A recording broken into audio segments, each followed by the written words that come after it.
எபிரெயர் 10ஆம் அதிகாரம் 23ஆம் வசனத்திலே நம்முடைய நம்பிக்கையை அறிக்கையிடுகிறதில் அசைவில்லாமல் உறுதியாய் இருக்க கடவோம். வாக்குத்தத்தம் பண்ணினவர் உண்மையுள்ளவராய் இருக்கிறாரே என்று சொல்லுகிறது. அதாவது நம்முடைய நம்பிக்கை என்ன? தேவன் நமக்கு கொடுத்த வாக்குத்தத்தங்கள்.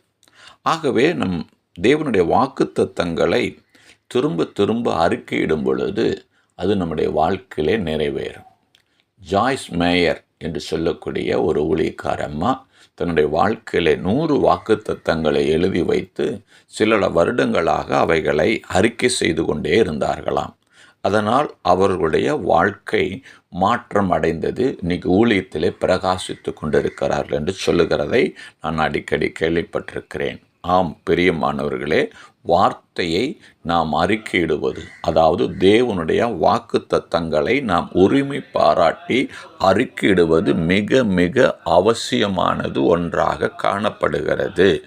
ஆனாலும் லூக்கா எழுதின சுவிசேஷ புஸ்தகம் 3ஆம் அதிகாரம் 8வது வசனத்திலே யோவான் ஸ்நானகன் சொல்லுகிற ஒரு வார்த்தையை நாம் கவனிக்க வேண்டும். மனம் திரும்புதலுக்கு ஏற்ற கனிகளை கொடுங்கள், ஆபிரகாம் எங்களுக்கு தகப்பன் என்று உங்களுக்குள்ளே சொல்ல தொடங்காதிருங்கள்.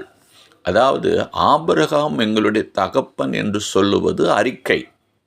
ஆபிரகாம் எங்களுடைய தகப்பன் என்று சொல்லும்போது ஆபிரகாமுடைய ஆசீர்வாதங்களுக்கெல்லாம் நாம் சொந்தக்காரர்களாகிறோம், நாம் மேன்மையானவர்களாக எண்ணப்படுகிறோம். ஆனால் நீங்கள் யோவான் ஸ்நானகன் என்ன சொல்லுகிறார்?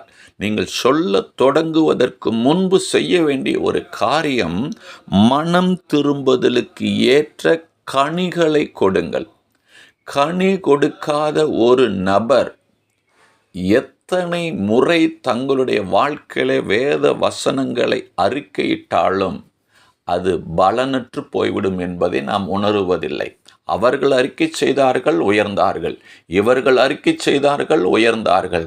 ஆகவே நானும் அறிக்கை செய்வேன், உயருவேன் என்பது எந்த விதத்தில் நியாயமாயிருக்கிறது என்று எனக்கு தெரியவில்லை.